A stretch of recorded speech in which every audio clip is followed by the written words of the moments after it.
Bonjour, je m'appelle Damien Marquis, je suis le directeur du marketing produit et de l'innovation chez Euronews, donc en charge de l'ensemble des produits d'Euronews. Il y en a à peu près environ 90 aujourd'hui, puisque Euronews existe dans 13 langues.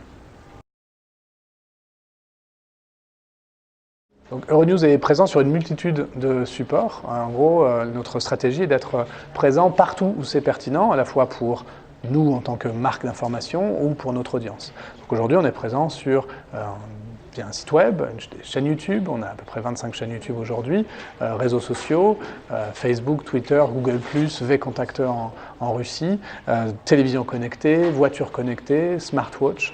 Donc on est présent sur une multitude de plateformes et sans arrêt on est à l'affût de nouveaux supports qui pourraient apparaître, parce que pour nous ce sont des vecteurs d'enrichissement de la relation avec nos consommateurs.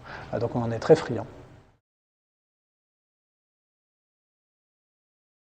Dans le digital, une position de leader ou de suiveur n'est jamais finalement vraiment acquise. À chaque nouvelle plateforme, à chaque nouveau support, c'est une redistribution des cartes. Et ça, c'est extrêmement intéressant. Donc aujourd'hui, par exemple, Euronews est un leader en Europe en télévision. On est 2 fois plus gros que CNN. Mais par exemple, si on regarde nos statistiques autour du site web, on est moins bon que certains autres.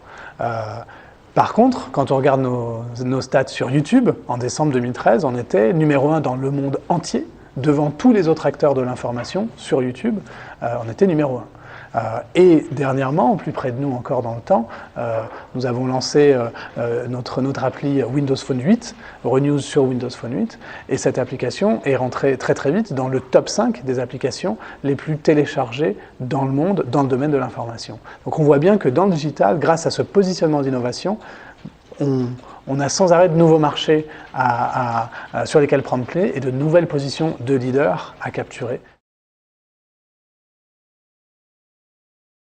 Nous, on était ravis de la collaboration avec West et Sedona sur les projets Windows 8 et Windows Phone 8. C'était vraiment, voilà, on était ravis. Et le résultat se voit, l'application est dans le top 5 des applications les plus téléchargées dans le monde.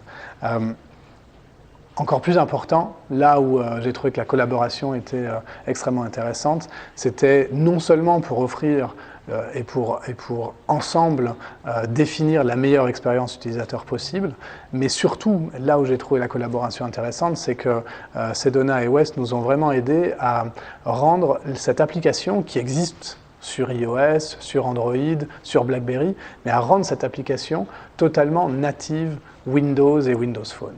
Native dans son code, bien sûr, elle a été développée pour la plateforme, mais surtout native dans son comportement, de manière à pouvoir véritablement faire en sorte que cette application Euronews soit totalement insérée dans l'univers Windows et Windows Phone. Chez Euronews, c'est très important, sur l'ensemble des informations que l'on partage avec notre public, d'exprimer qu'il y ait plusieurs facettes sur cette information. Qu'une bonne nouvelle dans une région du monde peut être perçue comme étant une mauvaise nouvelle d'une autre partie du monde. Et voilà. Et ça, éditorialement, c'est notre quotidien chez Euronews, où on a ce point de vue impartial sur l'information et à chaque fois on donne l'ensemble des points de vue sur l'ensemble des informations. Donc c'était important de trouver une manière ludique et interactive, comme vous l'avez souligné, de mettre ça en valeur au sein de l'app et donc de le faire via cette cartographie Good News, Bad News qui permettent à l'utilisateur d'avoir une visualisation extrêmement intéressante de la manière dont sont perçues telle ou telle des informations dans le monde entier. Et le deuxième aspect, c'était effectivement un aspect plus ludique, une manière de mettre en scène cette information-là de manière différente. Et donc effectivement, on est dans les premiers pas de gamification, c'est peut-être un peu fort dans le domaine de l'information, mais fondamentalement, c'est dans cette volonté de penser à des nouvelles manières d'établir la relation avec le consommateur et d'enrichir cette relation. Il y a énormément de domaines sur lesquels on est en train de travailler pour le futur de nos applications mobiles.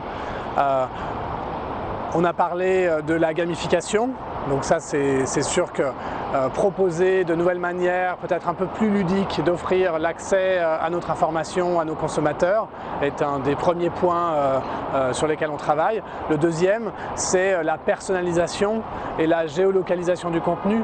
Aujourd'hui, Euronews produit une importante quantité d'informations chaque jour en 13 langues dans l'ensemble des pays du monde.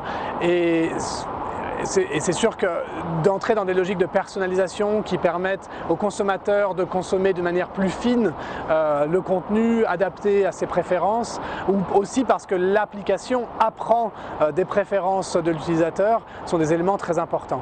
Et puis un des derniers points qui est très important pour nous, c'est que dans un futur proche, la quasi-totalité de notre audience nous consommera sur support mobile. Donc dans cette logique mobile first, cette logique mobile first remet en cause pas mal de choses, notamment au niveau éditorial, où aujourd'hui, quand on apprend une breaking news, on ne l'apprend pas parce qu'on allume sa télévision, qu'on lit la presse, on l'apprend parce qu'on reçoit une alerte push sur son mobile. Et donc ça change fondamentalement la manière dont les journalistes travaillent au recueil de l'information et à la transmission de cette information. Donc Euronews vous verrez pas mal d'innovations à ce sujet-là dans les mois qui viennent. Dans la mesure où on voit que les deux vont converger, les OS vont permettre cette convergence, donc les deux vont converger, mais au final, il va s'agir de la même marque, Euronews, et du même consommateur, qui nous consomme juste de différentes manières.